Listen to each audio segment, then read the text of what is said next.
Korupsi adalah kejahatan luar biasa yang tidak hanya menghambat pertumbuhan ekonomi, tapi juga menciptakan ketidakpastian iklim investasi. Wapres Gibran Rakabuming Raka mendesak RUU Perampasan Aset segera dibahas. Hal itu disampaikan Gibran melalui video yang diunggah di Instagram pribadinya. Gibran menilai saat ini kejahatan korupsi sudah semakin terorganisir. Pasalnya modus tindak pidana rasuah sudah semakin beragam. Wapres ingin agar para koruptor dimiskinkan.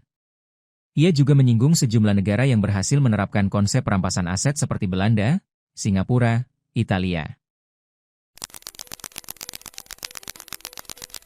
Hari ini kita bicara tentang sebuah fenomena yang menjadi hambatan terbesar dalam kemajuan pembangunan, yaitu korupsi. Korupsi adalah kejahatan luar biasa yang tidak hanya menghambat pertumbuhan ekonomi, tapi juga menciptakan ketidakpastian iklim investasi, menurunkan kualitas layanan publik, dan lebih berat lagi, merugikan masyarakat secara luas. Kita semua harus menyadari bahwa anggaran negara, anggaran daerah yang berasal dari pajak yang dibayar oleh masyarakat Indonesia harus dipergunakan setiap rupiahnya untuk kepentingan dan kesejahteraan masyarakat. Berdasarkan data dari ICW selama periode 2013 sampai 2022, potensi kerugian negara akibat korupsi mencapai 238 triliun rupiah. Dan berdasarkan kasus yang ditangani kejaksaan, potensi kerugian negara akibat korupsi di tahun 2024 mencapai 310 triliun rupiah. Namun, sayangnya hanya 1,6 triliun rupiah yang mampu dikembalikan ke kas negara. Artinya, pengembalian aset negara yang dikorupsi sangat sulit untuk dilakukan. Dan lebih dari 90% menguap begitu saja. Bahkan justru tetap bisa dinikmati oleh pelaku dan kerabat pelaku. Memang penyimpangan ini tidak hanya terjadi di 1, 2, atau segelintir negara saja. Tapi hampir semua negara mengalaminya. Namun, respon dari masing-masing negara lah yang menjadi penentu keberhasilan pemberantasan korupsi.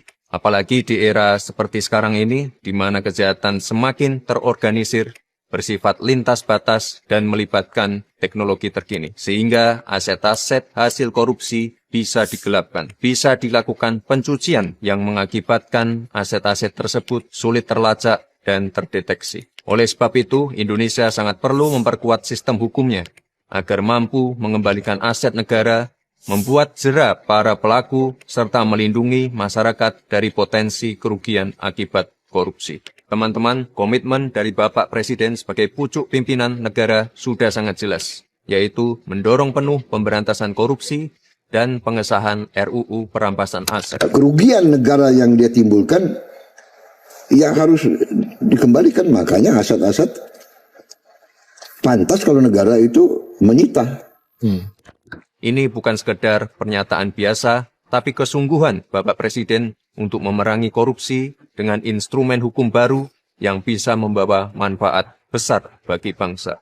Jika kita sungguh-sungguh ingin memberantas korupsi, maka koruptor harus dimiskinkan. Para koruptor harus tahu bahwa kejahatan korupsi bukan hanya membuat mereka harus tidur di balik jeruji besi, tapi negara juga dapat mengambil kembali semua harta yang mereka curi.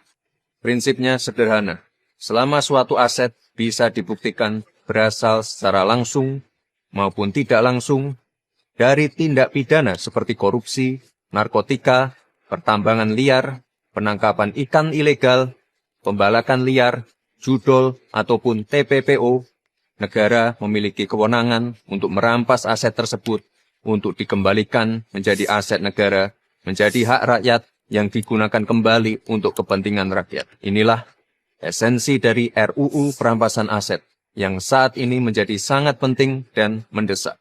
RUU Perampasan Aset ini merupakan pelaksanaan dari United Nations Convention Against Corruption tahun 2003 yang mengatur mengenai perampasan aset tanpa pemidanaan, yang menjadi semakin relevan dan penting untuk pemulihan aset negara. Apalagi ketika pelaku tindak pidana meninggal atau kabur ke luar negeri.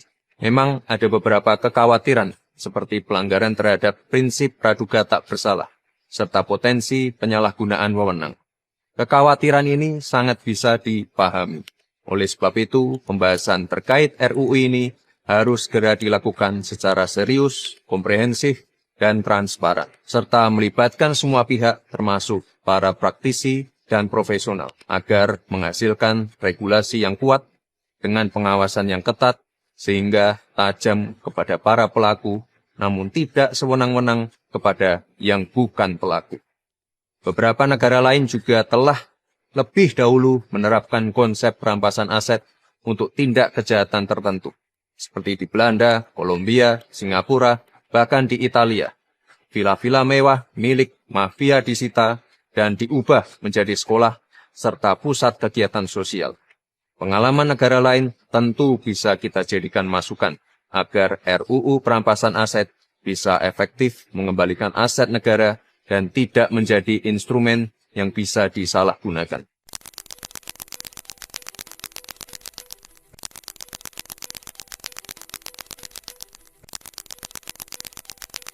Oleh sebab itu, mari bersama kita kawal proses ini agar apa yang menjadi kekayaan dan aset negara dapat kembali kepada negara dan sepenuhnya bisa digunakan bagi kepentingan dan kesejahteraan masyarakat, tanpa adanya penyalahgunaan kewenangan. Perang melawan korupsi harus tanpa kompromi, dan inilah saatnya uang rakyat dapat kembali sepenuhnya untuk rakyat.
Download Tribun X sekarang, menghadirkan lokal menjadi Indonesia.